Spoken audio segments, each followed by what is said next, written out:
Christian Gauthier a commencé à travailler à l'âge de 14 ans. Retraité depuis 2003 après avoir cotisé pendant 42 ans, il perçoit un peu plus de 1 000 € de pension par mois, de quoi vivre chichement comme il dit. Tout le monde. Et ceux qui auront 3 000 €. On ne fait pas de frais, nous, dans le spectacle, dans les loisirs et dans quoi que ce soit.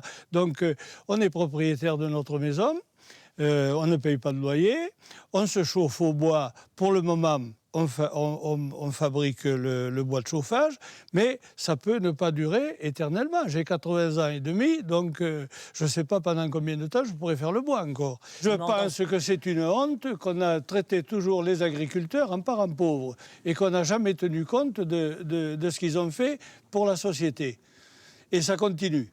Cet ancien éleveur bovin a rejoint la section des anciens exploitants de la Haute-Vienne au sein de la FDSEA.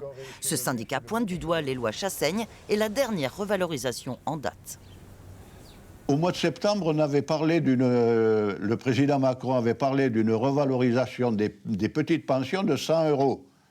En Haute-Vienne, à la MSA, il y a eu 2% des ressortissants du régime qui ont eu 100 €. Les autres, ça tourne aux alentours de 3 ou 4 € jusqu'à 10 €. C'est un peu se moquer du monde. En Limousin, on comptait près de 29 000 retraités affiliés à la Mutualité sociale agricole fin 2023. Selon cet organisme, le montant moyen de la retraite agricole atteint 840 € dans nos 3 départements. Et parfois moins.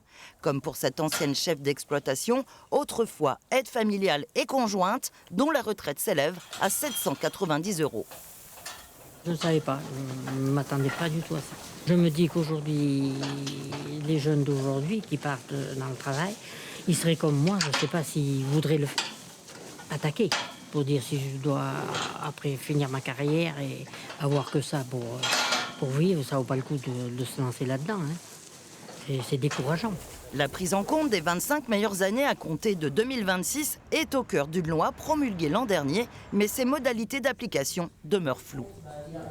Quand on a vu la loi Chassaigne, on s'est rendu compte qu'inévitablement, quand on l'a appliquée, plein de gens sont restés sur le bord de la route. Cette fois, on veut une réforme où tout le monde va être gagnant. Le Premier ministre l'a dit, il faut que tout le monde soit gagnant. Donc maintenant, on veut que tout le monde soit gagnant et s'y retrouve et qu'on puisse avoir des retraites décentes. Et là, sur ça, la Caisse centrale de MSA ne lâchera rien. La retraite de base des non-salariés agricoles est inférieure d'environ 300 € par rapport à la moyenne des retraités.